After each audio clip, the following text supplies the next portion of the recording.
2-2.5 साल से तो वो आए कोई नहीं। वहाँ पे बैठ के जो है सिर्फ और सिर्फ इंटरव्यू देना, एक झूठ की दुकान चमकाना, अपना बयानिया जो अपने हिसाब से जिस तरह वो गढ़े उसको बेचना, ये तमाम चीजें इस तरह नहीं चल सकती। ये कैसा शख्स है और बदबख्त शख्स है जिसकी ना औलाद उसके पीछे है, ना उसके साथ है, ना उसकी वो कहते हैं ना कि कैड खबर लेना वो भी नहीं लेती, और उल्टा अदालत के ऑर्डर के थ्रू व्हाट्सएप कॉल्स पे इनके बच्चों के साथ राब्ता करवाया गया। और यहाँ तक भी मैं आपको बताऊं कि जो अदालत के ऑर्डर के मुताबिक 2-4 दफा जब बाद में राब्ता किया गया तो इनकी ये जो दोनों बच्चे हैं जो कहते हैं कि हमारे वालिद जो है वो डेथ रो पे है, डेथ सेल में है, वो राब्ता नहीं हो सका उनसे। और राब्ता क्यों नहीं हुआ? वो उस टाइम अवेलेबल नहीं, मुयसर नहीं।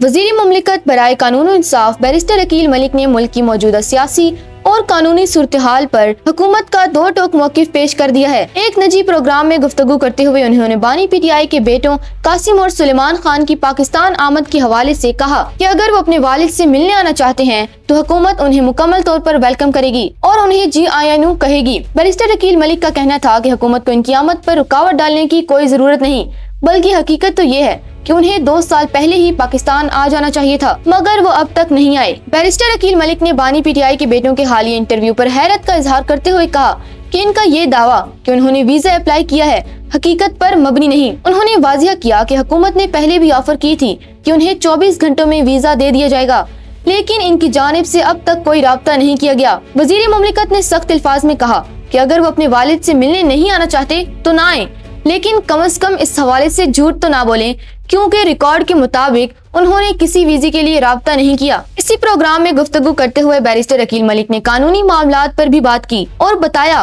कि हुकूमत जस्टिस तारिक महमूद जहांगीरी से मुतल्लिक इस्लामाबाद हाई कोर्ट के फैसले पर मुकम्मल अमल दरामद यकीनी बनाएगी। पाकिस्तान तहरीक इंसाफ पर तनकीद करते हुए इनका कहना था कि बानी पीटीआई की बहनें और दीगर रहनुमा जेल में मुलाकातों को सिर्फ इसलिए इस्तेमाल करते हैं ताकि एक ऐसा सियासी बयानिया बनाया जा सके जो अक्सर मुल्क के मफाद के खिलाफ होता है। उन्होंने सवाल उठाया कि बानी पीटीआई के एक्स अकाउंट से की जाने वाली 525 ट्वीट्स क्या पाकिस्तान के हक में थी, और ये भी एक मौमा है कि जेल में होने के बावजूद इनका ये अकाउंट आखिर चला कौन रहा है। वजीर मुमलिकत ने जेल मैनुअल और मुलाकातों के कवानीन की वजाहत करते हुए कहा कि जब पीटीआई ने खुद अदालत में ये यकीन दहानी कराई है कि वो मुलाकात के बाद सियासी गुफ्तगू नहीं करेंगे, तो फिर वो उसकी खिलाफ वर्जी क्यों करते हैं। उन्होंने कहा कि कानून इस बात की हरगिज इजाजत नहीं देता कि जेल में होने वाली मुलाकात को सियासी पॉइंट स्कोरिंग के लिए इस्तेमाल किया जाए। बैरिस्टर अकील मलिक का कहना था कि जब कवानीन और रूल्स को पामाल किया जाएगा तो फिर मुलाकातों में मुश्किलात तो पैदा होंगी। आखिर में उन्होंने खैबर पख्तूनख्वा के वजीर आला सुहेल अफरीदी के हवाले से भी अहम बात की। उन्होंने कहा कि वजीर आला के खिलाफ इश्तिहारी करार देने की कानूनी कार्रवाई की जाएगी क्योंकि वो अदालतों में पेश नहीं हो रहे। उन्होंने मशवरा दिया कि वजीर आला KP को चाहिए कि वो कानून का एहतराम करे और इश्तिहारी बनने की बजाय फौरी तौर पर अदालत से राब्ता करें ताकि कानूनी पेचीदगियों से बचा जा सके।